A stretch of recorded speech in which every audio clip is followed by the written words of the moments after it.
وہ میں نے جس چیز کے اوپر فیصلہ کیا ہے کہ نیب چیئرمین کے اوپر میں 15 ارب روپے کا آج ہرجانہ اس کے اوپر ڈال رہا ہوں اپنے وکیل کے ذریعے.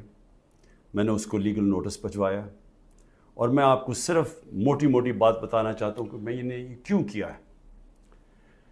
اس آدمی نے سب کچھ بدنیتی پہ کیا. اس نے میرے فنڈامنٹل رائٹس، میرے جو بنیادی حقوق جو میرا آئین دیتا ہے، اس کی خلاف ورزی کی. اس نے نیب کے قانون توڑے مجھے پکڑنے میں. اور اس صرف ہرجانہ نہیں کر رہا، میں اس کو کمپلینٹ کروں گا سپریم جوڈیشل کاؤنسل میں اس کا. میں صرف آپ کو موٹی موٹی چیزیں بتاتا ہوں کہ اس نے کیا کیا ہے.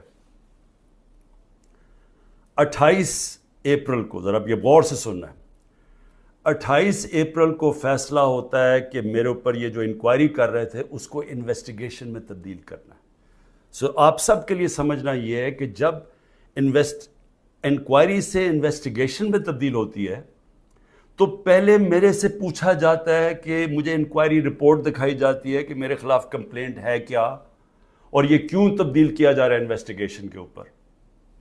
مجھے کوئی اس کا علم نہیں ہوتا، بلکہ 30 اپریل کو اس کے 2 دن بعد اخبار میں رپورٹ آتی ہے. کسی اخبار میں لکھا ہوتا ہے کہ جی انکوائری انویسٹیگیشن سے گئی. میرے وکیل نے فوری طور پہ اسلام آباد ہائی کورٹ کہا کہ جی کیا، ہمیں تو پتہ ہی نہیں ہے اس کا. لیکن ذرا آپ دیکھتے رہیں کہ 28 سے جب مجھے پتہ ہی نہیں ہے کہ انکوائری کیا ہے، میرے پاس رپورٹ ہی نہیں ہے. انکوائری کی رپورٹ میرے پاس پہلی دفعہ آتی ہے جب یہ مجھے جیل میں ڈالتے ہیں. یہ نیب کے قانون کی خلاف ورزی ہے. اب بدنیتی دیکھیں کہ 28 کو وہ انویسٹیگیشن کرتے ہیں، 1 مئی کو میرا وارنٹ نکل جاتا ہے. 3 دن کے بعد میرا وارنٹ نکل جاتا ہے. اور وارنٹ بھی اس دن نکلتا ہے جس دن پبلک ہالیڈے ہوتا ہے، 1 میں پبلک ہالیڈے ہوتا ہے. 8 دن پتہ نہیں چلتا کہ میرا وارنٹ ہے، چھپا لیتے ہیں وارنٹ کو. اور پھر اس کو مجھے عدالت میں جب بیٹھا ہوتا ہوں، اسلام آباد کی عدالت میں جب بیٹھا ہوتا ہوں تو تب پتہ چلتا ہے کہ میرے اوپر اٹیک ہوتا ہے رینجرز کا. پولیس کیوں نہیں؟ رینجرز آپ تب استعمال کرتے ہیں جب کوئی بہت بڑا مجرم ہو، جب کوئی وہ دہشت گرد ہو یا جب اسے کوئی خطرہ ہو. میں تو جب اسلام آباد 9 تاریخ کی صبح کو نکلا تھا، میں نے ویڈیو ریکارڈ کی تھی کہ اگر آپ نے مجھے پکڑنا ہے تو آپ مجھے وارنٹ دکھائیں اور مجھے پکڑ لیں. وہ کوئی ڈرامے نہ کریں جو میرے گھر پہ باہر آ کے انہوں نے کیا. اس کے باوجود رینجر سے مجھے پکڑا، توڑ پھوڑ کی گئی، میرے سر پہ ڈنڈا لگا، لوگوں کو مارا، خون نکلا لوگوں کے.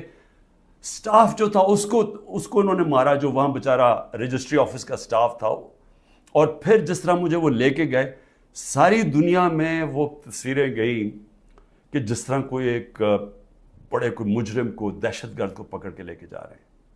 یہ سارا نیب چیئرمین کے آرڈرز کے اوپر ہوا. اب یہ دیکھیں، سیکشن 24 جب آپ اریسٹ وارنٹ کرتے ہیں نیب میں تو یہ 4 چیزیں ہونی چاہیے آپ کو اریسٹ کرنے سے پہلے. کہ یہ 4 وجوہات ہونی چاہیے جس کی وجہ سے وہ آپ کو اریسٹ کرتے ہیں. نمبر 1 کہ بار بار مجھے نوٹسز گئے ہوں اور میں اس کا جواب نہ دوں. مجھے نوٹس ہی نہیں کسی نے بھیجا تو میں جواب کیا دیتا؟ تو پہلا غلط.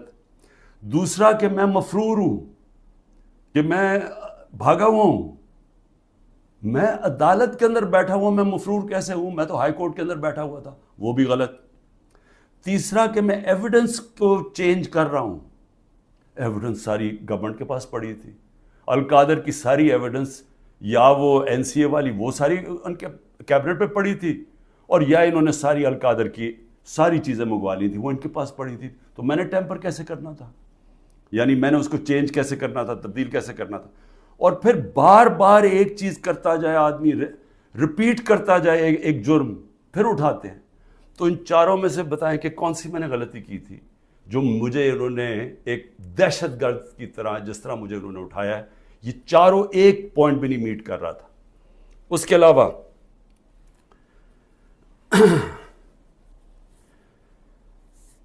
جس طرح جس طرح انہوں نے مجھے اٹھایا، میں اس لیے ہرجانہ کر رہا ہوں کہ انہوں نے ساری دنیا میں خبر گئی کہ عمران خان کو کرپشن کیس پہ اٹھا لیا۔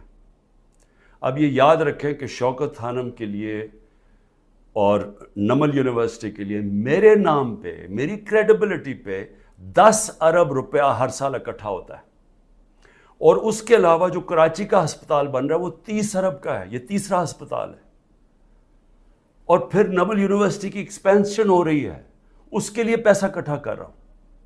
تو ایک آدمی کی جب ساری دنیا میں آپ نے اس طرح غیر قانونی طور پہ کیا تو ساری دنیا میں پیغام کیا گیا کہ عمران خان کسی کرپشن میں ملوث ہے، اور اس کی وجہ سے متاثر ہو سکتی ہیں یہ اربوں روپے کے جو میں ہر سال پیسے اکٹھے کرتا ہوں۔ اس لیے میں نے اس کے اوپر ہرجانہ کیا، اور اسی لیے میں صرف یہاں نہیں، میں سپریم جوڈیشل کاؤنسل میں اس کی کمپلینٹ کروں گا۔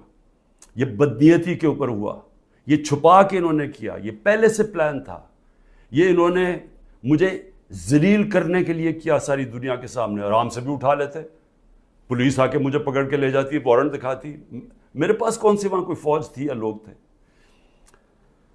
تو آخر میں اس چیز کے اوپر میں صرف یہ کہنا چاہتا ہوں کہ یہاں سے پری پلان بنا ہوا ہے کہ کسی نہ کسی طرح عمران خان کو پکڑ کے تو جیل میں ڈالو، تو راستے سے ہٹا دو۔ یہ پوری تیاری ہے، 150 کیسز ہیں، اور اب یہ حالات ہیں کہ اتنا پریشر ڈالا ہوا ہے انہوں نے کہ میرے وکیل گھبرانا شروع ہو گئے ہیں۔